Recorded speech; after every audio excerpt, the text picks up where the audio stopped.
ఓ పక్కన Elon Musk చెప్తున్నాడు.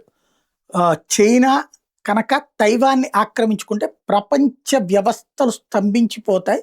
ఇప్పుడు సెల్ ఫోన్ దగ్గర నుంచి, ల్యాప్‌టాప్ దగ్గర నుంచి, కారు దగ్గర నుంచి, టూ వీలర్ దగ్గర నుంచి ప్రతిదానికి కావాల్సినటువంటి సెమీ కండక్టర్ చిప్స్.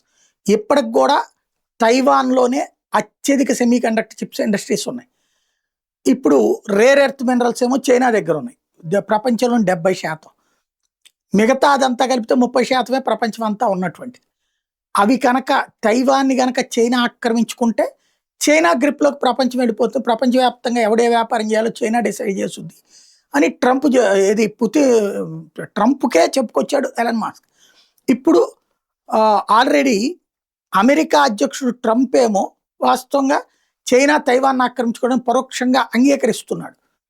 తద్వారా చైనా ఈ వ్యవహారం ఇరాన్ వ్యవహారంలో జోక్యం చేసుకోకూడదు షరతు పెడుతున్నాడు. త్వరలో మళ్ళీ మీటింగ్ జరగబోతున్నాయి. అయితే ఈలోపు మలేషియాకు సంబంధించినటువంటి అన్వర్ మలేషియా హెడ్ వచ్చి ఇప్పుడు చైనాలో పర్యటిస్తున్నారు. తను తాజాగా ఈ చైనా తైవాన్లో భాగం అని ప్రకటించడం ద్వారా తైవాన్ ఒకవేళ చైనా ఆక్రమించుకున్నా తాము సపోర్ట్ చేస్తామన్నటువంటి తరహా మాట్లాడుతున్నాడు.